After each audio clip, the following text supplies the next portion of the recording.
Telugu Desam party ప్రధాన కార్యాలయంలో ఈ రోజున ఒక ప్రత్యేకమైన పాత్రికేయ సమావేశం జరుగుతూ ఉన్నది. ఇది మా ఎన్డీఏ కూటమికి చెందిన Telugu Desam party, Bharatiya Janata party, Janasena party 3 పార్టీల నుంచి ఈ పాత్రికేయ సమావేశాన్ని నిర్వహిస్తున్నాం. దీనికి ఒక ప్రత్యేకత ఉన్నది.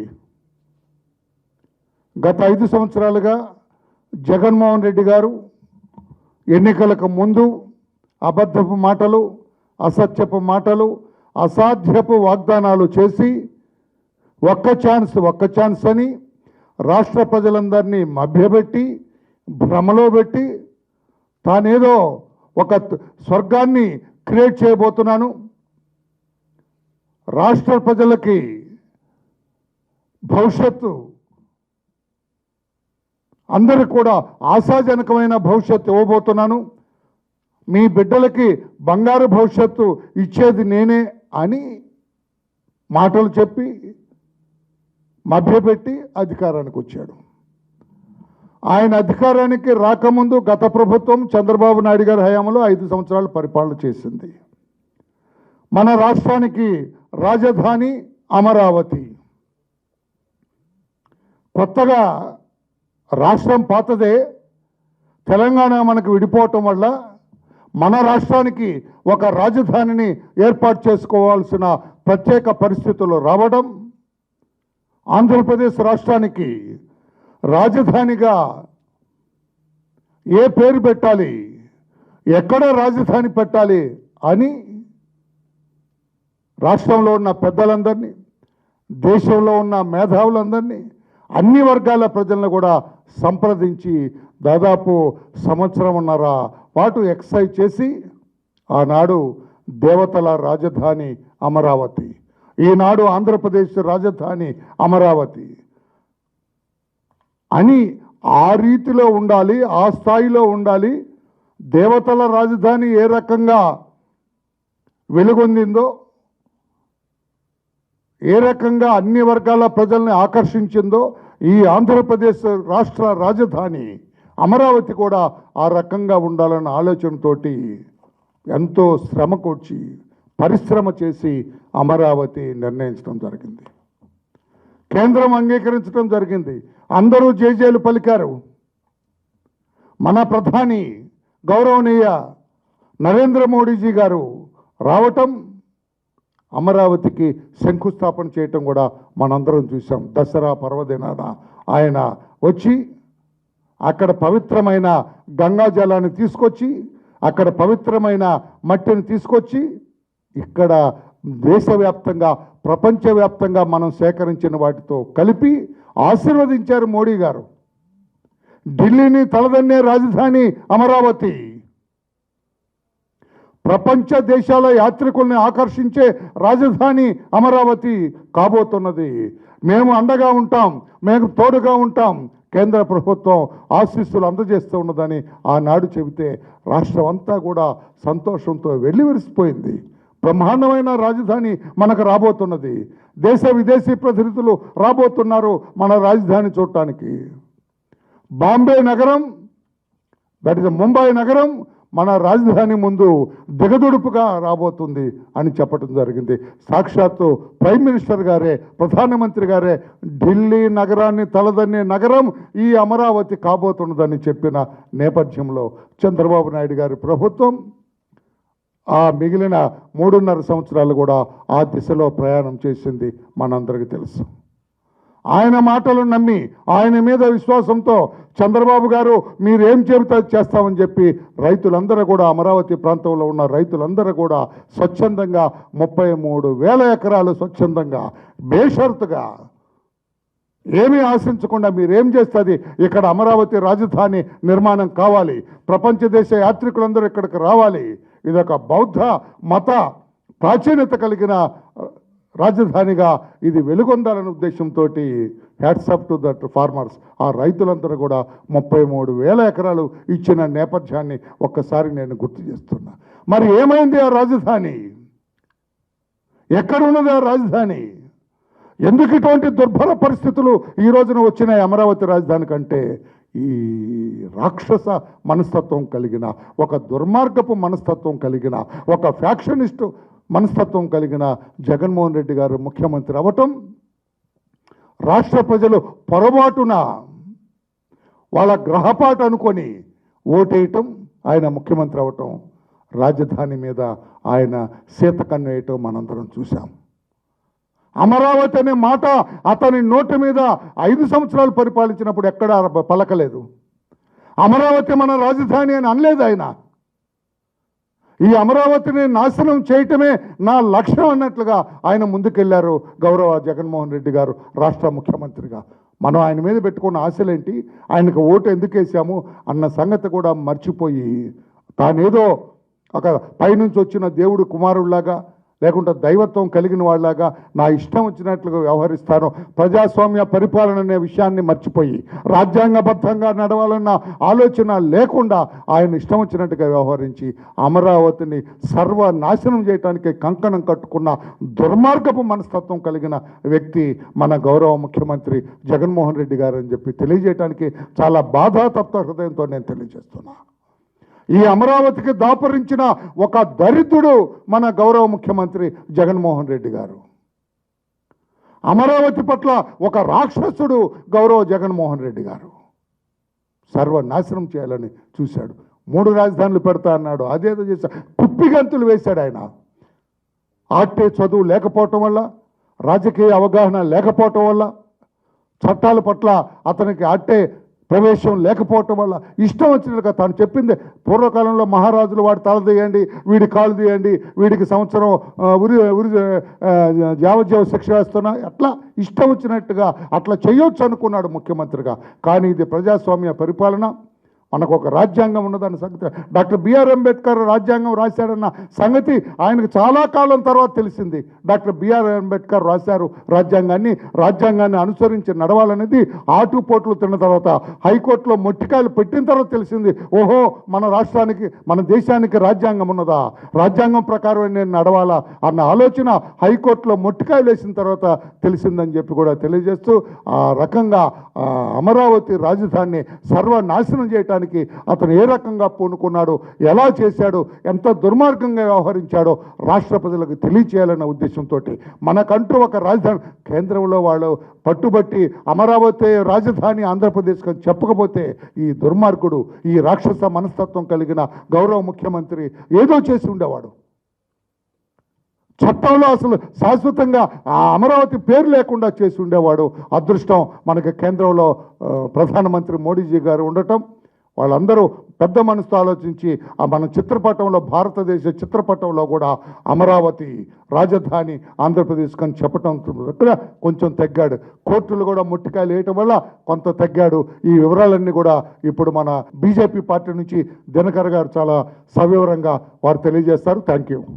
ఈరోజు అమరావతి ఆంధ్రుల కళ రాజధాని అమరావతి గత 5 సంవత్సరాలు ఏ విధంగా నిర్వీర్యమైంది, వికేంద్రీకరణ అభివృద్ధి అంటూ 3 ముక్కల ఆటాడి వికేంద్రీకరణ మాటున 3 ప్రాంతాల ప్రజల్ని మోసం చేసి 3 ప్రాంతాలని సర్వనాశనం చేసినటువంటి జగన్మోహన్ రెడ్డి గారి యొక్క రంగు ఏ విధంగా అయితే బయటపడిందో, దాని యొక్క ప్రభావం ఏ విధంగా ఉంటుంది, దాని నుంచి ఏ విధంగా బయటేసుకోవాలి ఈ రాష్ట్రాన్ని అనేటటువంటి మూల ఉద్దేశంతో ఇవాళ Telugu Desam party, Bharatiya Janata party, Janasena మిత్రులతోటి, NDA మిత్రులతోటి ఈ యొక్క పాత్రికేయ సమావేశాన్ని ఏర్పాటు చేయడం జరిగింది. జగన్ పాలనలో అమరావతి నిర్వీర్యం, వికేంద్రీకరణ అభివృద్ధి శూన్యం. రాష్ట్రంలో 3 ప్రాంతాలు, కేవలం ఒక అమరావతి నిర్వీర్యం చేయటం కాదు, 3 ప్రాంతాల్లో కూడా, ఉత్తరాంధ్ర కానీ, కోస్తాంధ్ర కానీ, రాయలసీమ ప్రాంతం 3 ప్రాంతాల్లో కూడా అభివృద్ధి శూన్యం ఈ రాష్ట్ర ప్రభుత్వంలో. జగన్మోహన్ రెడ్డి గారి పాలనలో అభివృద్ధి తిరోగమనం, అవినీతి అంబరం, అరాచకం రాష్ట్ర వ్యాప్తం, విధ్వంసం విపరీతం. ఈ 5 సంవత్సరాలు జరిగినటువంటి పాలన తీరు, జగన్మోహన్ రెడ్డి గారి యొక్క పాలన తీరు ఆ విధంగా సాగింది. జగన్ పాలనలో రాష్ట్రంలో పెట్టుబడుల ఆకర్షణలో అధమం, అస్మదీయులకు భూములు కట్టబెట్టడంలో ప్రథమం అన్నట్లు ఈ యొక్క 5 సంవత్సరాలు ఆయన యొక్క పాలన సాగింది. రాష్ట్ర వికేంద్రీకరణ అభివృద్ధిలో అమరావతి ఒక ముఖ్య భాగం అనేటటువంటి అంశాన్ని ఆయన మర్చిపోయారు. 3 ముక్కలాటలో రాష్ట్ర అభివృద్ధిని తిరోగమన దశన పట్టించాడు. ఏదైతే ప్రధానమంత్రి నరేంద్ర మోడీ గారు అన్నట్టు అమ్మరాన్నంటే అవినీతి కోసం మాత్రమే 3 రాజధానులు అనేటటువంటి వాదనని జగన్మోహన్ రెడ్డి తీసుకొచ్చారు. రాష్ట్ర ప్రభుత్వం వ్యవహరిస్తున్నటువంటి ప్రతికూల తీరు వల్ల ఈరోజు ఎంత వెనకబడిపోయామంటే అనవసరంగా చెప్పిన మాట వింటలేదని మార్గదర్శి మీద దాడి, అమర్రాజు బ్యాటరీస్ ఇక్కడి నుంచి వెళ్ళిపోయేటటువంటి విధంగా రాయలసీమ నుంచి హైదరాబాద్కి తరలిపోయే విధంగా చేసినటువంటి స్వయాన వాళ్ళ పార్టీ ఎంపీ, విశాఖపట్నం ఎంపీ, ఈ రాష్ట్రంలో నేను వ్యాపారం చేయలేని పక్క రాష్ట్రానికి వెళ్ళిపోతానని చెప్పుకునేటటువంటి దుస్థితి వాతావరణాన్ని కలిగి చేసినటువంటి జగన్మోహన్ రెడ్డి గారి పాలన ఏదైతే ఉందో దానికి చరమగీతం కట్టడానికే ఈరోజు 3 పార్టీలు పవన్ కళ్యాణ్ గారు, చంద్రబాబు నాయుడు గారు మోడీ గారితో నడుస్తున్నారు.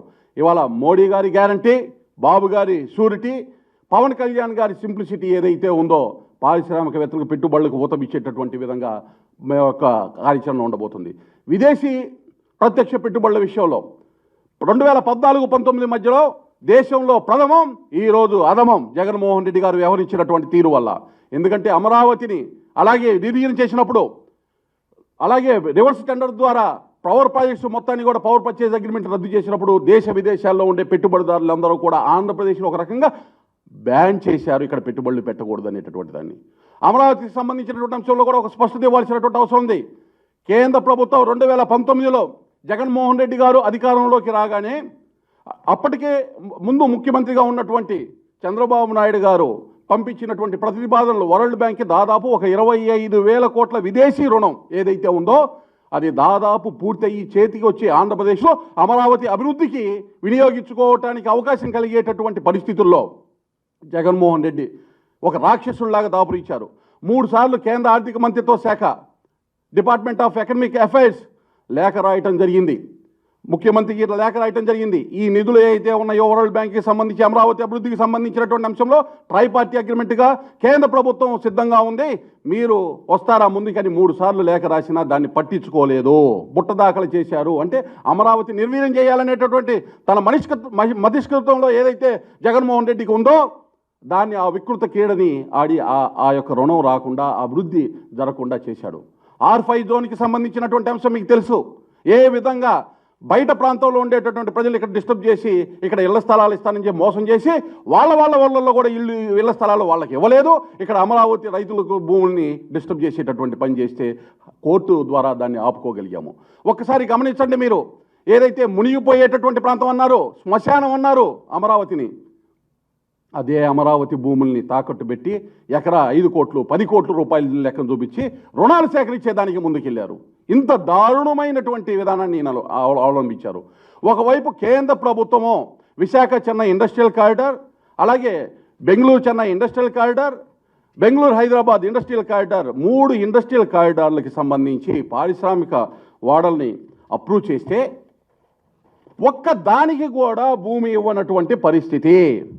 వెనకబడినటువంటి ప్రాంతం ప్రకాశం జిల్లా నిమ్స్, కనిగిరిలో నిమ్స్, అలాగే ఏర్పేడు, చిత్తూరు దగ్గర ఏర్పేడులో ఒక నిమ్స్, 2 నిమ్స్ కేంద్ర ప్రభుత్వం ఇస్తే 25,000 ఎకరాల భూమి ఇవ్వలేదు. ఇదే సమయంలో ప్రతిపక్ష పార్టీగా రాజస్థాన్లో ఉన్న కాంగ్రెస్ పార్టీ ఉన్నా కానీ నిమ్స్ని ఏదైతే కేంద్ర ప్రభుత్వం అలాట్ చేసిందో 65,000 మందికి ఉద్యోగాలు వచ్చేటటువంటి ఒక 40 నుంచి 50,000 కోట్ల రూపాయల పెట్టుబడులు వచ్చినాయి. ఈ 2 నిమ్స్లు గనక ఈయన సహకారం చేసి భూమి కరెక్ట్గా ఇచ్చినట్లయితే దాదాపు 1,50,000 కోట్ల వరకు పెట్టుబడులు ఇవాళ ఆంధ్రప్రదేశ్కి వచ్చాయి. ఒక 6 లక్షల మందికి ఉద్యోగాలు వచ్చేటటువంటి పరిస్థితిని నిర్వీర్యం చేశాడు.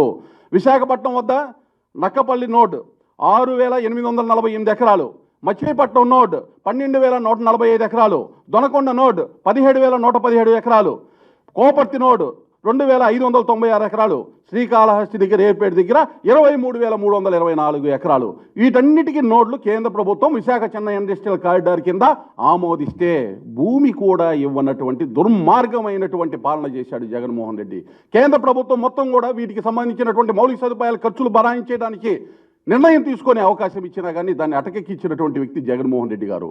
ఒకవైపు అమరావతిని నిర్వీర్యం చేస్తూ ఇవాళ నేను చెప్పినటువంటి ఈ యొక్క నోట్స్ కానీ ఈ ఇండస్ట్రీస్ క్యారిడార్లు కానీ చూసినట్లయితే అన్ని ప్రాంతాల్లో, ఉత్తరాంధ్రలో, కోస్తా ప్రాంతంలో, రాయలసీమ ప్రాంతంలో, అన్ని ప్రాంతాల్లో విస్తరించినటువంటి విశాఖ చిన్న ఇండస్ట్రియల్ కారిడార్ని చిన్న భిన్నం చేశాడు.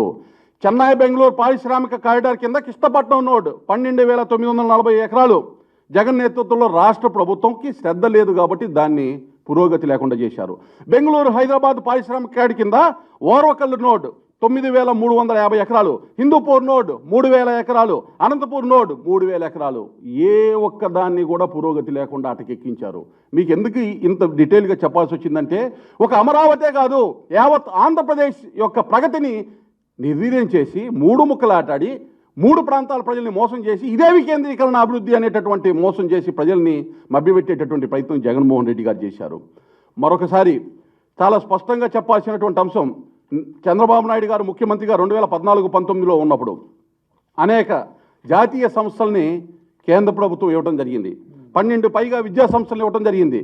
ఆ విద్యా సంస్థలు ఎక్కడెక్కడ పెట్టారని మీరు ఒక్కసారి కనుక చూస్తే, ఐఐటి తిరుపతిలో పెట్టారండి దాదాపు 700 కోట్లు, ఐఐఎం వైజాగ్లో పెట్టారండి 680 కోట్లు, ఐఐఎస్సిఆర్ తిరుపతిలో పెట్టారండి 870 కోట్లు, ట్రిపుల్ చిత్తూరు 130 కోట్లు, ఎన్ఐటి తాడేపల్లిగూడెం 300 కోట్లు, national institute of ocean technology 250 కోట్లు, అలాగే school of planning and architecture విజయవాడలో పెట్టారు, ఎయిమ్స్ మనకు కూతబేట దూరంలో దాదాపు 3,000 కోట్ల రూపాయలతో గుంటూరులో పెట్టారు, అగ్రికల్చర్ యూనివర్సిటీ గుంటూరులో పెట్టారు, పెట్రోల్ యూనివర్సిటీ వైజాగ్. అంటే డిసెంట్రలైజ్డ్ వికేంద్రీకరణ అభివృద్ధి అంటే ఇది. ఈ విధంగా అన్ని ప్రాంతాలని సమదృష్టితో చూసి అభివృద్ధి చేయటం అనేటటువంటిది వికేంద్రీకరణ అభివృద్ధి. ఏదైతే వికేంద్రీకరణ అభివృద్ధి ఆగి అమరావతిని నిర్వీర్యం చేశారో దాన్ని పునరుత్తేజంతో రాష్ట్రంలో అభివృద్ధి మార్గంలో ముందుకు తీసుకెళ్లేదానికి డబుల్ ఇంజిన్ సర్కార్ తోటి మేము ముందుకు రాబోతున్నాం. 4 జూన్ 2024 తర్వాత డబుల్ ఇంజిన్ సర్కార్ ఆధ్వర్యంలో అమరావతిని అభివృద్ధి చేస్తాం. 50 పైగా సంస్థలు ఏవైతే భూములు ఇచ్చారో వాటన్నిటిలో కూడా ఆ సంస్థలు కట్టి చూపిస్తాం. అలాగే ఇప్పుడు చెప్పినటువంటి పారిశ్రామిక నోళ్లు పూర్తి కాని మిగతా ఇన్స్టిట్యూట్స్ ఏ అయితే ఉన్నాయో అన్నింటినీ కూడా త్వరితగతిన పూర్తి చేస్తామని తెలియజేస్తూ పాత్రికేయ మిత్రులందరికీ కూడా ధన్యవాదాలు తెలియజేస్తున్నాను. పెద్దలు రామయ్య గారు అమరావతి చరిత్ర ఎలా జరిగిందో చెప్పారు. అలాగే దినకర్ గారు స్టాటిస్టికల్ ఇన్ఫర్మేషన్ ఇచ్చారు. ముఖ్యంగా ఈ రాష్ట్ర ప్రజలకి మీ ద్వారా తెలియజేస్తుంది ఏమిటి అంటే, రాజధాని చుట్టూ జగన్మోహన్ రెడ్డి రాజకీయాలని ఎట్లా తిప్పాడు, దాని వెనక ఉద్దేశం ఏంటి, ఇవన్నీ కూడా అర్థం చేసుకోవాలి రాష్ట్ర ప్రజలు. ఎందుకంటే నిన్నను కూడా మాట్లాడేటప్పుడు ఇంటర్వ్యూలో నేను విశాఖపట్నంలోనే ప్రమాణ స్వీకారం చేస్తానని బీరవాళ్ళు పలుకుతున్నారు, మేకపోతు గాంభీర్యం మాట్లాడుతున్నారు. చరిత్రలోకి వెళ్ళేటట్టయితే అసెంబ్లీ కౌన్సిల్ ఏకగ్రీవంగా ఆమోదించినటువంటి రాజధాని అమరావతి, అది సెప్టెంబర్ 2014లో ఈ పెద్ద మనిషే ఆ సభలో ఉండి కనీసం 30,000 ఎకరాలు భూమి ఉండాలి అని ఒక సలహా అప్పటి ప్రభుత్వం తెలుగుదేశం ప్రభుత్వంకి ఇచ్చి ఏకగ్రీవంగా ఆమోదయోగ్యం అయింది. తరువాతను ఏప్రిల్ 2015లో జీవో నంబర్ 97 ద్వారా ఆంధ్రప్రదేశ్ రాజధాని అమరావతి అని నోటిఫై చేయడం జరిగింది. తరువాయి కాలంలో సర్వే ఆఫ్ ఇండియా కానీ డిజిటల్ మ్యాప్లో కానీ ఆంధ్రప్రదేశ్ రాజధాని అమరావతిగా చెప్పడం జరిగింది. చాలా దేశంలోనే, ఒక రకంగా చెప్పాలంటే ప్రపంచంలోనే ఆశ్చర్యపోయిన రీతిలో 29,000 మంది రైతులు ల్యాండ్ పూలింగ్ సిస్టాన్ని ఇంత విజయవంతంగా అమలు చేసినటువంటి రాష్ట్రంగా మనం గర్వపడి 33,000 ఎకరాలు సాధించుకొని రాజధాని కోసం ఏర్పాటు చేస్తున్న సమయంలో ఇదే వ్యక్తి మళ్ళీ వచ్చి దాన్ని అండూ చేశాడు. అంటే దేశంలో కానీ ప్రపంచంలో కానీ ఇలా ఎక్కడ జరగలేదు. ఎందుకు అంటే ఏకగ్రీవంగా చట్టసభల్లో ఆమోదయోగ్యం అయినటువంటి ఒక పాలసీ డెసిషన్ని వెనక్కి వెళ్ళే హక్కు వేరే ఏ ప్రభుత్వాలకు ఉండదు. Article 12, article 229 of the Indian constitution ప్రకారం ఆయన చేసింది చాలా తప్పు. దానికి ఆయన ఏం చెప్తాడు అనంటే, వికేంద్రీకరణ, అభివృద్ధి వికేంద్రీకరణను ఒక పల్లవి ఎత్తుకున్నాడు. అంటే ప్రజల్ని ఎంతలా మోసం చేయాలనుకున్నా అసలు కంచే చేను వేస్తే ఏమవుతుంది? ఈ రాష్ట్రాన్ని రక్షించవలసినటువంటి జగన్మోహన్ రెడ్డి, ఈ రాష్ట్ర ప్రజల సమగ్ర శ్రేయస్సును చూడవలసినటువంటి ముఖ్యమంత్రి, ఆయనే ఈ దుర్మార్గానికి ఒడికడితే పరిస్థితి ఏమిటి? ఒకవైపు అమరావతిలో ఉన్న రైతులందరూ నష్టపోయారు. ఈ రోజుకే అది ఒక గ్రోత్ ఇంజిన్లా తయారవ్వాల్సింది. అమరావతి గ్రోత్ ఇంజిన్లా తయారైతే ఆంధ్రప్రదేశ్ ఆర్థిక యాక్టివిటీ అన్నది అద్భుతంగా ఉండవలసినటువంటి అమరావతిని దాన్ని మూలపెట్టేయడం. రెండవది ఏమిటంటే విశాఖపట్నాన్ని రాజధానిగా చేస్తాను, 3 రాజధానులు చేస్తాను, ఇది ఎగ్జిక్యూటివ్ క్యాపిటల్ అని చెప్పేసి ఇక్కడ అభివృద్ధి వికేంద్రీకరణకి రాజధాని వికేంద్రీకరణకి తేడా తెలియని ముఖ్యమంత్రి ఎవరైనా ఉన్నారంటే సాక్షాత్తు ప్రస్తుతం మన ముఖ్యమంత్రి జగన్మోహన్ రెడ్డి. నేను అభివృద్ధి వికేంద్రీకరణ కోసమే చేస్తానని ఇదని చెప్తుంటాడు. అభివృద్ధి వికేంద్రీకరణ అంటే ఏమిటి అని అంటే నిధులన్నీ కూడా జిల్లా పరిషత్, మండల ప్రజా పరిషత్, గ్రామ సర్పంచ్, పంచాయతీలకి నిధులు డైవర్ట్ చేసి వాళ్ళ నిర్ణయాలని వాళ్ళే తీసుకునేటట్టు చేసేటట్టయితే అభివృద్ధి అన్ని రకాలుగా సాగుతుందన్నది that is the decentralisation of the development concept. అంతేగాని రాజధానిని 3 ముక్కలు చేసి ఒకటి కర్నూలును, ఒకటి వైజాగ్, ఒకటి అమరావతిలో ఉంచుతానని చెప్తే అది అభివృద్ధి వికేంద్రీకరణ కాదు. ముఖ్యమంత్రి గారు అర్థం చేసుకోవాలి, మీరు, మీ మంత్రులు, మీ ప్రభుత్వం. ఇంకొక విచిత్రమైన పరిస్థితి ఏమిటి అని అంటే ఒక అమరావతి రైతులే నష్టపోలేదు ఈ నిర్ణయం వల్ల, విశాఖపట్నం చాలా నష్టపోయింది. విశాఖపట్నంలో ల్యాండ్ గ్రాబింగ్లు అన్నది పరాకాష్ఠకు చేరింది. ఎందుకంటే Visakhapatnam city it is a financial city, అందుకే విశాఖపట్నాన్ని సిటీ ఆఫ్ డెస్టినీగా పిలుస్తారు. అక్కడ మంచి అవకాశాలు ఉన్న ల్యాండ్స్ అన్నీ కూడా గ్రాబ్ చేసేసి ప్రకృతిని ధ్వంసం చేసేసి ఈరోజు విశాఖపట్నం ఉత్తరాంధ్ర వాసులు అందరూ కూడా చాలా బాధతో ఉన్నారు, ఎదురు చూస్తున్నారు మే 13 ఎప్పుడొస్తుందా అని చెప్పేసి. ఋషికొండ అంటే ఋషులు వెలయాడిన కొండ, అది సెంటిమెంటల్. ఉత్తరాంధ్రకు కానీ విశాఖపట్నంకి కానీ ఋషికొండని బోడుగుండు చేసి పడేశారు. చేసేసి ఎంత మాయ మాటలంటే కోర్టులో నేను అక్కడ రాజధాని కట్టడం లేదని చెబుతున్నాడు, టూరిజం ప్రాజెక్ట్ అని చెబుతున్నాడు. బయట స్టేట్మెంట్స్ ముఖ్యమంత్రి ఏం చెబుతున్నాడు అంటే నేను అక్కడి నుంచే పాలన సాగిస్తాను అంటున్నాడు. అంటే ఒక ముఖ్యమంత్రి హోదాలో ఉన్న వ్యక్తికి విలువలు కానీ నైతికత కానీ క్యారెక్టర్ కానీ లేకపోతే ఆ రాష్ట్ర పరిస్థితి ఏమిటి? ఇది ప్రజలందరూ కూడా ఆలోచించాలి. దుబారా డబ్బులు ఈరోజు జిల్లా అభివృద్ధి ప్రణాళిక 1 పైసా కేటాయించలేదు. ఈరోజు పంచాయతీ నిధులన్నీ కూడా డైవర్ట్ చేసి పడేశారు. కేవలం ఏమిటంటే 130 సార్లు బటన్ నొక్కానని ఒక్క మాట మాత్రమే చెప్తున్నాడు తప్ప ఏమంటే డెవలప్మెంట్ అభివృద్ధి వికేంద్రీకరణ చేశానని గొప్పలు బీరవాలు పలుకుతుంటాడు. ఈ మోసపూరిత మాటలన్నీ కూడా ఈ రాష్ట్ర ప్రజలు గమనించాలి, గమనిస్తూనే ఉన్నారు. మీరు గమనించి రేపు 13వ తారీఖుని పోలింగ్ బూత్కి వెళ్ళేటప్పుడు ఈ ముఖ్యమంత్రి కొనసాగేటట్టయితే ఇప్పటికే రాజధాని లేని రాష్ట్రాన్ని చేసి పడేశాడు. రాజధాని చుట్టూ రాజకీయాలు తిప్పుతున్నాడు, ఇంకా తిప్పాలనే దురాలోచనతో ఉన్నాడు. కాబట్టి తక్షణమే ఈ ప్రభుత్వాన్ని గద్దెదించవలసినటువంటి అవసరం ఉంది. ఈ రాజధాని 3 రాజధానులు 3 ముక్కలాట వల్ల ఆంధ్ర రాష్ట్రంలో అందరూ కూడా నష్టపోయారు. అది ఒక అమరావతి ప్రాంతం అయితేనేమి, విశాఖపట్నం ఉత్తరాంధ్ర ప్రాంతం అయితేనేమి, రాయలసీమ ప్రాంతం అయితేనేమి. పారిశ్రామికరణ వెనుకబడింది, అభివృద్ధి కుంటుపడిపోయింది, ఉపాధి కల్పన నాశనం అయిపోయింది, రాష్ట్రం అన్ని విధాల సర్వనాశనం అయిపోయింది. కాబట్టి ఈ ప్రజలందరూ కూడా ఈ అమరావతి రాజధాని పేరిట ఈ ముఖ్యమంత్రి ఆడిన నాటకాలన్నీ కూడా గమనించి రేపు 13వ తారీఖుని విజ్ఞతతో మన భవిష్యత్తుకి ఇది ఇన్ని సంవత్సరాల 1956 ఆంధ్రప్రదేశ్ ఏర్పడి నుంచి ఇప్పటి వరకు కూడా ఇటువంటి పరిస్థితి దాపురించలేదు మన రాష్ట్రానికి. రేపు మీరు ఆలోచించి వేసే ఓటు ఈ రాష్ట్ర అన్ని తరాలు, అన్ని జనరేషన్స్ భవిష్యత్తుకి నాంది. కాబట్టి ఇది చాలా ప్రాముఖ్యమైనటువంటి ఎన్నికలు కాబట్టి ఈ జాగ్రత్తగా ఏమరపాటుతో భవిష్యత్ దర్శనంతో మీరు ఓటు వేసి ఈ ప్రభుత్వాన్ని గద్దె దించవలసిన అవసరం ఉందని మీ ద్వారా, మీ మీడియా ద్వారా మా కూటమి నాయకులు అందరం కూడా తెలియజేసుకుంటూ సెలవు తీసుకుంటున్నాను. Thank you.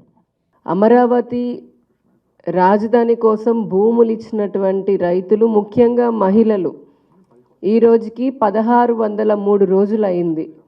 నాకు తెలిసి మహిళలు చేపడుతున్నటువంటి ఈ మధ్యకాలంలో అతిపెద్ద ప్రజా పోరాటం ఏదైనా ఉంది అని అనుకుంటే అది అమరావతి మహిళల యొక్క పోరాటం అనే చెప్పొచ్చు. ఇన్ని రోజుల నుంచి 1600 రోజుల నుంచి మా భూముల్ని కాపాడండి, మా భూముల్ని ఏ అభివృద్ధి కోసమైతే ఇచ్చామో ఆ అభివృద్ధిని చేసి చూపించండి, మాకు న్యాయం చెయ్యండి అని వారి కంటనీరు పెట్టుకుంటున్న కరగనటువంటి రాతి మనసు, రాతి గుండె ఎవరిదైనా ఉందంటే అది జగన్మోహన్ రెడ్డి గారిది, వైసీపీ నాయకులది, వైసీపీ ప్రభుత్వందే.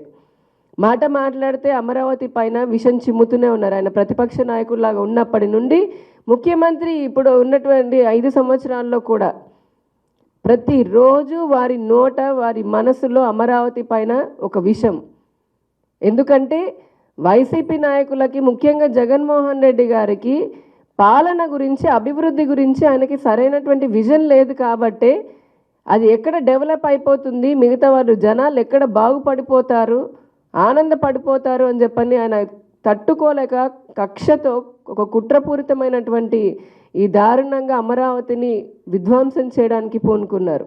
డీసెంట్రలైజ్డ్ అభివృద్ధి అని అంటే ఒక చిన్న ఉదాహరణ, 60 సంవత్సరాల కాంగ్రెస్ పాలనలో ఈ దేశంలో ఈశాన్య రాష్ట్రాలు అతి ముఖ్యంగా అతి సుందరమైన ఉంటాయి. వాటిని అసలు పట్టించుకోకుండా, వాటిలో డెవలప్మెంట్ గ్రోత్ లేకుండా అక్కడ తీవ్రమైనటువంటి తీవ్రవాదము, అలాగే ఆర్థిక అసమానతలు 60 ఏళ్ళు మన దేశంలో చూసాం. కానీ గడిచిన 10 సంవత్సరాల్లో నరేంద్ర మోదీ గారి నాయకత్వంలో నార్త్ ఈస్ట్ పైన ప్రత్యేకమైనటువంటి దృష్టిని పెట్టి లక్షల కోట్ల రూపాయలతో అక్కడ అభివృద్ధి పనులు చేస్తూ ఈ రోజున అక్కడ తీవ్రవాదం తగ్గింది, ఆర్థిక అసమానతలు తగ్గాయి, ప్రజలందరికీ ఉపాధి దొరికింది. అంటే దేశంలో అన్ని రంగాల్లో, అన్ని ప్రాంతాల్లో అభివృద్ధి చెందితేనే దేశం బాగుంటుందని నమ్మేటటువంటి భారతీయ జనతా పార్టీతో చూస్తే అందుకే వికసిత్ భారత్ అంటున్నాం. ఇక్కడ రాష్ట్రంలో ఏం జరుగుతుంది, అన్ని జిల్లాల్లోనూ అభివృద్ధి జరగాలి. ఆ జిల్లాల్లో జరిగినటువంటి అభివృద్ధి ఫలాలని రాష్ట్ర ప్రజలందరికీ సంక్షేమ రూపంలో, డెవలప్మెంట్ రూపంలో, ఉపాధి రూపంలో పంచాలి. కానీ దానికి భిన్నంగా ఇక్కడ డీసెంట్రలైజ్డ్ అభివృద్ధి అని చెప్పని డీసెంట్రలైజ్డ్ పాలన పేరుతో అస్తవ్యస్తంగా ఆయన తీసుకున్నటువంటి అనాలోచిత నిర్ణయం వల్ల లక్షలాది మంది అమరావతిలో ఉపాధిని కోల్పోయారు. ఈ రాష్ట్రానికి రావాల్సినటువంటి పెట్టుబడులన్నీ వెనక్కి వెళ్ళిపోయాయి. ఉదాహరణకి హైదరాబాద్లో ORR చూద్దాం. ఆ ఔటర్ రింగ్ రోడ్ చుట్టూరా ఇప్పుడు ఎన్ని కిలోమీటర్లు ఉంటాయి, 70, 80 ఎన్ని కిలోమీటర్లు ఉంటే అన్ని కిలోమీటర్ల మేర కొత్త కొత్త కంపెనీలు నిరంతరంగా అభివృద్ధి సాగుతూనే ఉంది. అక్కడ ఉపాధి, లక్షలాది మందికి ఉపాధి దొరుకుతూనే ఉంది. మరి మన అమరావతి ఇక్కడ రాజధాని నిజంగా పూర్తయి జగన్మోహన్ రెడ్డి పూర్తి చేసి ఉండుంటే కనుక దీని చుట్టూ కూడా వచ్చేటటువంటి ORR ద్వారా ఎన్ని లక్షల మందికి ఉపాధి దొరికేది, అది ఉద్యోగాల రూపంలో కానీ స్థానిక ఉపాధి రూపంలో కానీ దొరికేదో ఆలోచించండి. మరి అవన్నీ ఈ రోజున నష్టపోయాం కదా. అటువంటి అనాలోచితంగా ఆయన తీసుకున్నటువంటి నిర్ణయం వల్ల విశాఖ నష్టపోతుంది. కేవలం విశాఖ, అమరావతినే కాదు, ఈ రోజున ఏ జిల్లా తీసుకోండి, ప్రతి జిల్లాకి ఆంధ్రప్రదేశ్లో ఎన్నో సహజ వనరులు ఉన్నాయి. ఆ సహజ వనరులన్నింటినీ కూడా ఫోకస్ పెట్టకుండా కేంద్ర ప్రభుత్వం స్మార్ట్ సిటీస్కి అమరావతి సహా 4 స్మార్ట్ సిటీస్ కానీ 10,000 కోట్లు ఇచ్చింది. కనీసం కేంద్ర నిధులతో అయినా సరే మీరేమైనా డెవలప్ చేశారా? చేయలేదు. మళ్ళీ డీసెంట్రలైజ్డ్ డెవలప్మెంట్ అని మాట్లాడుతూ ఉంటారు. అసలు నాకు అర్థం కాని విషయం ఏంటంటే, రైతు బిడ్డని పొద్దున లేస్తే చెప్పుకునేటటువంటి జగన్మోహన్ రెడ్డి గారికి ఏ రోజైనా రైతు సమస్యలు ఆయనకి పట్టాయా? ఏ రోజైనా వారి గుండె బాధ తెలిసిందా? ఏ మాత్రము కూడా స్పందించకుండా ఒక కరడుగట్టినటువంటి మనస్తత్వంతో కేవలం అమరావతి రైతులే కాదు, ఈ రోజున పోలవరం పూర్తి చేయకపోవడం వల్ల అక్కడ భూములు ఇచ్చినటువంటి రైతుల దగ్గర నుంచి అక్కడ నివాసం కోల్పోయినటువంటి వేలాది మంది కూడా ఇబ్బంది పడుతున్నారు. అలాగే రాష్ట్ర వ్యాప్తంగా కూడా కేంద్ర ప్రభుత్వము 60 లక్షల మంది రైతుల కోసం అని చెప్పని ప్రధానమంత్రి కిసాన్ సమ్మాన్ యోజన కింద 6,000 రూపాయలు ఇస్తుంటే స్టిక్కర్ వేసుకుంటాడు, నాది నేనే ఇస్తున్నానని చెప్తారు.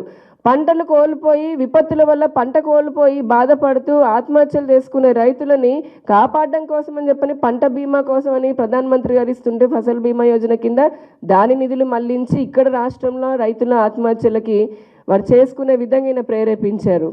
అలాగే పెన్షన్ కోసమని రైతుల పెన్షన్ కోసమని 1 స్టాప్ సెంటర్లని సబ్సిడీ నాణ్యమైన విత్తనాలు ఇలా ప్రతి ఒక్కటి ఒక పక్కన కేంద్ర ప్రభుత్వం రైతుల కోసం ఏర్పాటు చేస్తుంటే ఈ రాష్ట్రంలో ఉత్తరాంధ్ర తీసుకోండి, రాయలసీమ తీసుకోండి, మనకున్నటువంటి రాజధాని ప్రాంతం తీసుకోండి, అన్ని జిల్లాల్లో కూడా రైతులు కంట నీరు పెట్టించే విధంగా పని కట్టుకొని వైసీపీ ప్రభుత్వం పనిచేస్తూ ఉంది.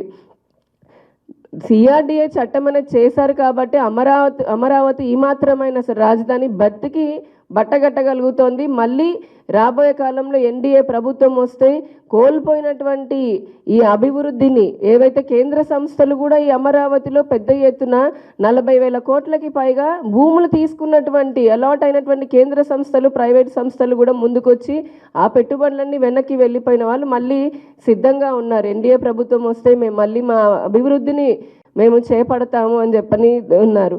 మహిళల గురించి చూస్తే ఇక్కడ ఉన్నటువంటి అమరావతి మహిళల్ని ఏ విధంగా దౌర్జన్యం చేశారండి పోలీసులు.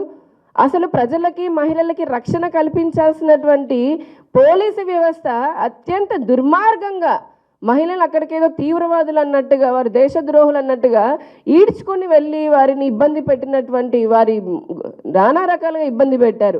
ఆశా అంగన్వాడీ వర్కర్లను అలా చేశారు. రైతులు పోరాటం మాకు పంట బీమా ఇవ్వండి అని ఎండిపోయిన పొలాలు చూపిస్తుంటే అక్కడ రాయలసీమలో కూడా పొలాలు చూపించిన రైతులను మళ్ళీ దాడి చేశారు. ఎంతోమంది రైతు కుటుంబాలని, ఆ కుటుంబాల్లో ఉన్నటువంటి మహిళలపైన అత్యంత దుర్భాషలాడుతూ వైసీపీ నాయకులు, కార్యకర్తలు వారిని మానసికంగా ఇబ్బంది పడేలాగా చేసింది నిజం కాదా? ఈ రోజున ఏ మూలకెళ్ళినా ప్రతి ఒక్క రైతు ఈ విధంగానే ఆక్రోశిస్తూ ఉన్నారు. అభివృద్ధి కోసమైనా ఏం చేశారు మహిళల కోసం అని అంటే, ముద్రా యోజన కింద కేంద్ర ప్రభుత్వము 60,000 మందికి సంబంధించి 82,000 కోట్ల రూపాయలు ఇచ్చింది. మరి ఇక్కడ రాష్ట్ర ప్రభుత్వం ఏం చేస్తుంది? అంతమంది స్వయం ఉపాధి కోసం అని చెప్పని లోన్లు తీసుకుంటే మీరేమో వారికి తగినటువంటి ఒక ఎకో సిస్టమ్ పెట్టకుండా ఆ లోన్లు తీసుకున్నటువంటి వాళ్ళు కూడా పూర్తిగా ఆర్థికంగా ముందుకు వెళ్లకుండా ఆపేస్తున్నారు. పెంచిన కరెంటు ఛార్జీలు ఎంఎస్ఎంఈలకి చూస్తే గనక కేంద్ర ప్రభుత్వము 2,38,000 ఎంఎస్ఎంఈలకి ఈ రాష్ట్రంలో 9,250 కోట్ల రూపాయలు ఇచ్చింది. అందులో 70% మహిళలు లాభపడ్డారు. అలాగే ఈ రాష్ట్రంలో ఉన్నటువంటి 1 కోటి మంది సెల్ఫ్ హెల్ప్ గ్రూప్స్ మహిళలకి కేంద్ర ప్రభుత్వం స్టాండప్ ఇండియా కింద, స్టార్టప్ ఇండియా కింద, ముద్రా యోజన కింద, పిఎం స్వానిధి కింద ఇలా రకరకాల పథకాల ద్వారా ఇస్తుంటే మీరేమో ఆ మహిళలు తయారు చేసుకున్నటువంటి ప్రోడక్ట్స్ని అమ్ముకోవడానికి వీలు లేకుండా, అసలు అభివృద్ధి లేకుండా, అభివృద్ధి అంటే ఎక్కడి నుంచి వస్తుంది? ఈ రాష్ట్రం టూరిజం ఏమైనా ఉంటే టూరిజం ద్వారా ఏదైనా బాగా ఇండస్ట్రీ పెరుగుతుంది, సర్వీస్ సెక్టర్ పెరుగుతుంది.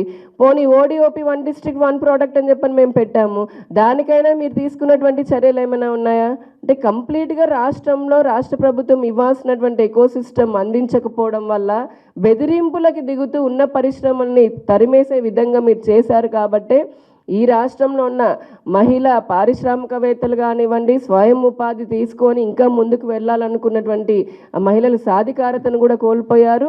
రాబోయే ఎన్డీఏ ప్రభుత్వం రాగానే అమరావతి మళ్ళీ పునర్నిర్మాణం జరుగుతుందని మోదీ గారు కూడా చెప్పారు. అలాగే రాష్ట్రంలో సాగునీటి ప్రాజెక్టులన్నీ జరుగుతాయి. కేంద్ర ప్రభుత్వం ఇస్తున్నటువంటి ప్రతి ఒక్క లబ్ధి రైతులకు అందుతుంది. అట్లాగే మహిళలందరికీ కూడా వారు పొందాల్సినటువంటి రైట్ఫుల్ షేర్ ఆఫ్ డెవలప్మెంట్ ఏదైతే ఉంటుందో అవి కూడా ఖచ్చితంగా వారు పొందుతారు. ఇవన్నీ జరగాలి, రాష్ట్రం అన్ని జిల్లాల్లోనూ అభివృద్ధిని సాధించాలి అని అంటే రాష్ట్ర ప్రజలు ఒక్కసారి ఆలోచన చేసుకుందాం. డెవలప్మెంట్ అంటే ఎక్కడో ఉండదు. మన చుట్టూ, మన జిల్లాల్లో, మన రాష్ట్రంలో ఉపాధి రూపంలో, పరిశ్రమల రూపంలో రావాల్సి ఉంటుంది, ఇన్ఫ్రాస్ట్రక్చర్ ప్రాజెక్ట్స్ రూపంలో రావాల్సి ఉంటుంది.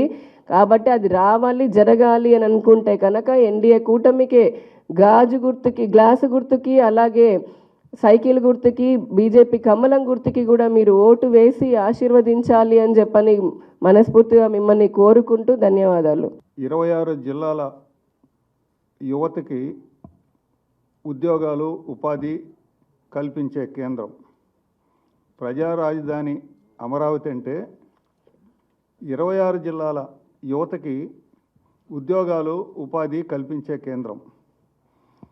ప్రజా రాజధాని అమరావతి అంటే 16,000 పంచాయతీలకి, అదే రకంగా రాష్ట్రంలో ఉండే 120గా ఉండే పట్టణాలకి అభివృద్ధికి నిధులు సమకూర్చగలిగిన కేంద్రం ప్రజా రాజధాని అమరావతి.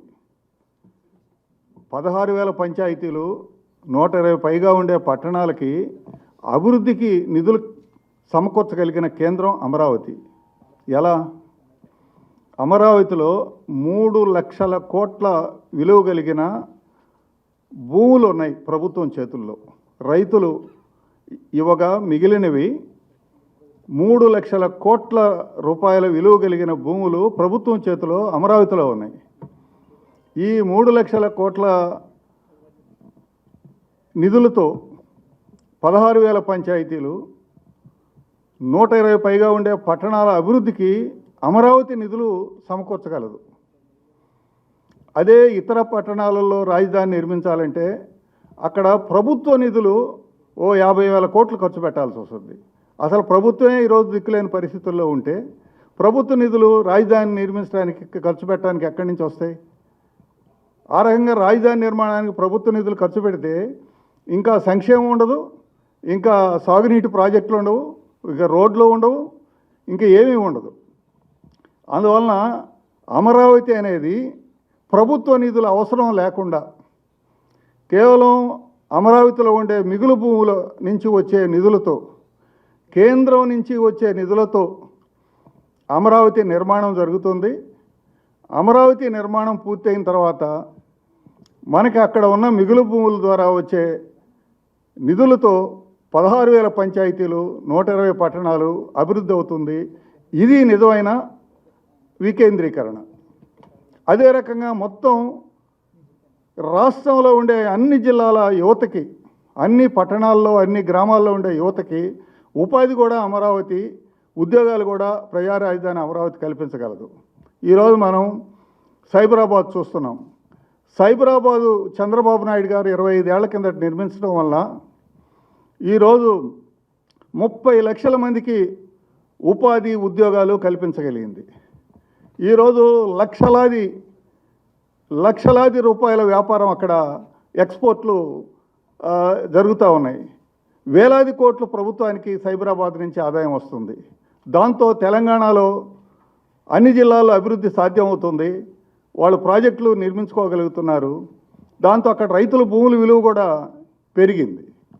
కాబట్టి ఈ ప్రజా రాజధాని అమరావతి అనేది ఆంధ్ర సైబరాబాద్ అనేది ఇది ఏ ఒక్క ప్రాంతానికి చెందింది కాదు. ఇది 26 జిల్లాలు, 16,000 పంచాయతీలు, 120 పట్టణాలకు సంబంధించిన ఉపాధి కేంద్రం, అట్లాగే అభివృద్ధికి నిధులు సమకూర్చగలిగిన కేంద్రం అనేది ప్రజలందరూ గుర్తించారు. అందుకే మద్దతు ఇస్తున్నారు. వారందరికి కూడా కూటమి తరఫున అభినందనలు తెలియజేస్తున్నాం. ఇంకా చివరిగా ఈరోజు అమరావతిపై దాడి చేయటం అంటే, అమరావతిని విధ్వంసం చేయటం అంటే ఎవరిని విధ్వంసం చేయటం? అమరావతిలో 40% మంది ఎస్సీ ఎస్టీలు ఉన్నారు. అమరావతి మీద దాడి చేయటం అంటే 40%గా ఉండే ఎస్సీ ఎస్టీలపై దాడి చేయటం అవుతుంది. అమరావతిని విధ్వంసం చేయటం అంటే 40%గా ఉండే ఎస్సీ ఎస్టీలపై దాడి చేయటం అవుతుంది. అమరావతి ఒక దళిత రాజధాని. అమరావతి చుట్టుపక్కల ఈ 2 జిల్లాల్లోనే 6 ఎస్సీ నియోజకవర్గాలు ఉన్నాయి. అమరావతికి చుట్టుపక్కల 100 కిలోమీటర్ల ప్రాంతంలో దాదాపు 20 ఎస్సీ ఎస్టీ అసెంబ్లీ స్థానాలు ఉన్నాయి. సో అమరావతిని విధ్వంసం చేయటం అంటే, అమరావతిపై దాడి చేయటం అంటే ఇది దళితులపై దాడి చేయటం కాదా జగన్మోహన్ రెడ్డి అని చెప్పి అడుగుతున్నాం కూటమి తరఫున. 2, అమరావతికి సింహద్వారంగా ఉండే మంగళగిరి ఈరోజు బీసీల యొక్క కేంద్రం. బీసీల యొక్క అమరావతి అభివృద్ధి కావటం అంటే మంగళగిరి బీసీల సౌభాగ్యం పెరగటం అనేది కారణం. అమరావతిపై దాడి చేయటం అంటే బీసీలపై దాడి చేయటం, అమరావతిపై విధ్వంసం చేయటం అంటే బీసీలను విధ్వంసం చేయటం.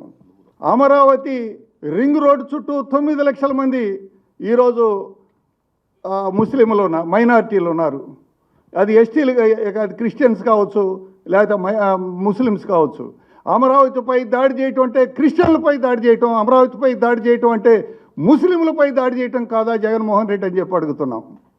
అంతేకాదు సోదరులారా, ఆంధ్ర రాష్ట్ర ప్రజలారా, ఈరోజు అమరావతి పక్కనే ఉన్న విజయవాడ సెంట్రల్లో ఈరోజు కాపులు, అదే రకంగా గుంటూరు వెస్ట్లో కాపులు అధికంగా ఉన్న ప్రాంతం. అమరావతిపై దాడి చేయటం అంటే కాపులపై దాడి చేయటం అవుతుంది. అంతేకాదు విజయవాడ సెంట్రల్ బ్రాహ్మణ వైశ్యుల కేంద్రం, అదే రకంగా గుంటూరు బ్రాహ్మణ వైశ్యుల కేంద్రం. అమరావతిపై దాడి చేయటం అంటే ఈరోజు బ్రాహ్మణ వైశ్యులపై కూడా దాడి చేయటం కాదా జగన్మోహన్ రెడ్డి అని చెప్పి నేను అడుగుతున్నా. ఇన్ని వర్గాలపై దాడి చేసి, వారి సామాజిక న్యాయంపై దాడి చేసి, కేవలం నువ్వు వైజాగ్కి వెళ్ళి అక్కడ ఉండే విలువైన భూముల్ని మొత్తం కబ్జా చేయటం కోసం ఇన్ని వర్గాల్ని నాశనం చేయటం, సామాజిక న్యాయం గొంతు కోయటం నీ ఒక్కడి కోసం. అదే గుర్తించి ప్రజలు ఈరోజు సమర్థిస్తూ ఉన్నారు. నువ్వు చెప్పే లెక్క కూడా తప్పు. ఇదేదో కమ్మరావతి అంటున్నావు, కాదు, ఇది రెడ్డి రావతి కూడా. ఇది ఎలా తుళ్ళూరు చుట్టుపక్కల కొద్దిమంది కమ్మోళ్ళు ఉన్నారు. అదే నీకు తాడేపల్లి ఉండవెల్లి ప్రాంతంలో రెడ్లు కూడా ఉన్నారు. అక్కడ కమ్మోళ్ళు ఎంతమంది ఉన్నారో ఇక్కడ ఉండవల్లి అట్లాగే తాడేపల్లి కూడా రెడ్లు కూడా అంతే పాపులేషన్ ఉన్నాడు. అక్కడ వాళ్ళకి ఎంత భూములు ఉన్నాయో కమ్మోళ్ళకి, ఈరోజు తాడేపల్లి అట్లాగే ఉండవెల్లిలో ఉండే రెడ్ల భూములు అక్కడ తుళ్ళూరులో ఉండే కమ్మోళ్ళ భూముల కన్నా కూడా విలువైనవి. కమ్మలు రెడ్లు దాదాపు ఇద్దరు సమానంగా ఉన్నారు, ఇద్దరు సమానంగా లబ్ధి పొందుతారు. 1 ఇంచి అదనంగా రెడ్లు కూడా లబ్ధి పొందుతారు. అమరావతికి వెస్ట్ ఉండేదంతా కూడా రెడ్లు ప్రాబల్యం ఉండే ప్రాంతం. కమ్మోళ్ళ కోసం అయితే గన్నవరం ప్రాంతంలో రాజధాని పెట్టి ఉండేవాడు చంద్రబాబు నాయుడు గారు. కమ్మోళ్ళ కోసం అయితే ఆ చుట్టుపక్కల అటు ఎడమ కుడి 2 వైపులా కమ్మ ప్రాబల్య ప్రాంతాలే. కానీ అమరావతిలో పడవటంతా కూడా రెడ్డి ప్రాబల్య ప్రాంతాలు, దక్షిణం అంతా కూడా రెడ్డి ప్రాబల్య ప్రాంతాలే కదా. ఆయన కులాలు ప్రాంతాలు చూడకుండా అందరికీ, రాష్ట్రానికి అందరికీ నడిబడ్డునుంది, అన్ని వర్గాలకి సమాహారంగా ఉంది. ఇది ఒక కులాల కాస్మోకాలిటన్ అని చెప్పి ఒక అందరి ఆమోదంతో, రాష్ట్రం అందరి ఆమోదంతో, కేంద్రం ఆమోదంతో చట్టాల సమ్మతంగా రాజధాని నిర్మిస్తే దాన్ని విపరీత అర్థాలు తీసి నీ యొక్క స్వార్థం కోసం విశాఖకి వెళ్ళి అక్కడ భూములు కబ్జా చేయటం కోసం దీనిపై నిందలేశావు. ప్రజలు అర్థం చేసుకున్నారు. ఈరోజు నీకు రేపు రాబోయే ఎన్నికలో చరమగీతం పాడి మళ్ళీ ప్రజా రాజధాని నిర్మాణానికి రాష్ట్రంలో ఉండే 26 జిల్లాల ప్రజలు ఈరోజు మద్దతు ఇస్తున్నందుకు వారందరికీ కూటమి తరఫున ధన్యవాదాలు తెలియజేస్తూ నేను సెలవు తీసుకుంటున్నా. 2014లో చంద్రబాబు నాయుడు గారు ఆయన సీనియారిటీని, ఆర్థిక వ్యవస్థని ఎలా పటిష్టం చేయగలరో అది నమ్మకంగా తీసుకొని పవన్ కళ్యాణ్ గారు ఆ రోజు మద్దతు ఇచ్చి ఇక్కడ రాజధాని లేదు, రాజధాని నిర్మాణం చంద్రబాబు నాయుడు గారి ఆధ్వర్యంలో బాగా చక్కగా జరుగుతుందని ఆయన్ని కలిసి మద్దతు ఇవ్వడం జరిగింది.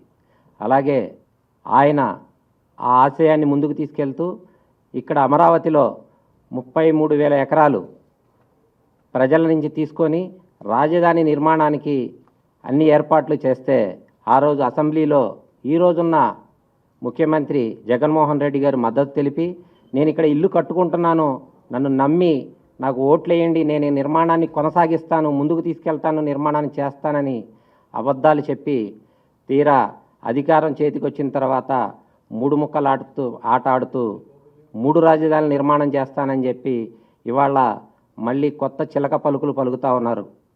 విశాఖపట్నంలో రాజధాని చేస్తానని. అక్కడి నుంచే రేపు అవకాశం ఇస్తే నేను అక్కడే ప్రమాణ స్వీకారం చేస్తానని.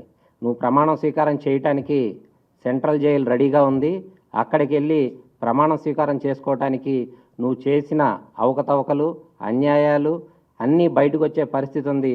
గతంలో చేసిన కేసులు కూడా తిరగదోడి ఇప్పుడు వరకు దోచుకున్న వ్యవస్థల మొత్తాన్ని రేపు ఎన్డీఏ కూటమి అధికారంలోకి రాగానే తీసుకొచ్చి నిన్ను, నీ మంత్రుల్ని నీకు తోడుగా 3 ముక్కలు ఆట ఆడుకోవడానికి, జైలుకు పంపించడానికి సిద్ధంగా ఉందని తెలియజేస్తూ రేపు ప్రజల రాజధాని అమరావతి నిర్మాణం 3 పార్టీల మద్దతుతో అలాగే డబుల్ ఇంజన్ సర్కార్తో వైభవంగా నిర్మాణం జరుగుతుందని చెప్పి ఈ సందర్భంగా తెలియజేస్తూ ప్రజలందరూ మన రాజధాని నిర్మాణం కోసం, నవ నిర్మాణం కోసం, యువత ఉపాధి కోసం రేపు జరగబోయే ఎలక్షన్లో సైకిల్ గుర్తుకి, గాజు గ్లాసు గుర్తుకి, కమలం గుర్తుకి ఓట్లేసి విరివిగా వేస్తారని ప్రార్థిస్తూ ఈ అవకాశం ఇచ్చినందుకు ధన్యవాదాలు తెలియజేసుకుంటూ సెలవు తీసుకుంటాం.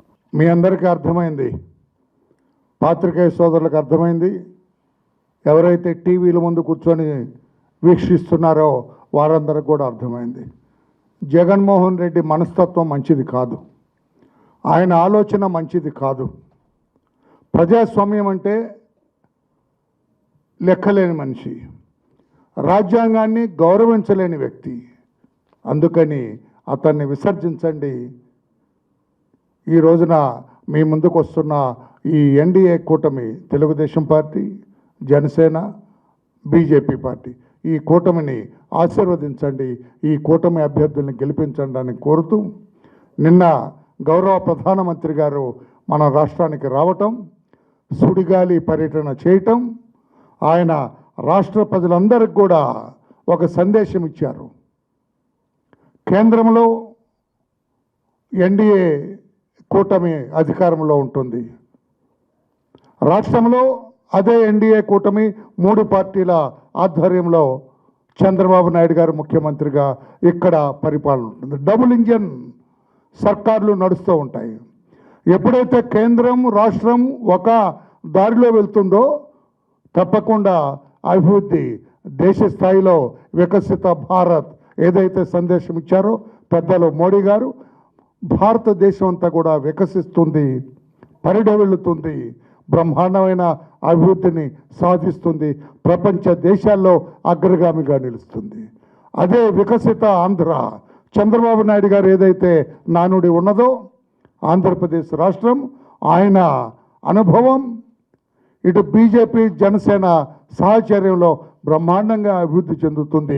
గత ప్రభుత్వం అంటే జగన్మోహన్ రెడ్డి గారి ప్రభుత్వంలో చేసిన తప్పులన్నింటిని కూడా సరిదిద్దుకుంటూ ప్రజా సంక్షేమ పాలన అందించడానికి సిద్ధంగా ఉన్నాయి. మీరందరూ ఆలోచించి సంస్థ నిర్ణయం తీసుకొని కూటమి అభ్యర్థుల్ని గెలిపించండి. చంద్రబాబు నాయుడు గారిని ఇక్కడ ముఖ్యమంత్రిని చేసుకుందాం. అక్కడ ఎన్డీఏ పార్టీ నుంచి, ఎన్డీఏ కూటమి నుంచి పెద్దలు నరేంద్ర మోడీజీ గారిని ప్రధానమంత్రిని చేసుకుందాం. నమస్కారం, అందరికీ నమస్కారం. Thank you.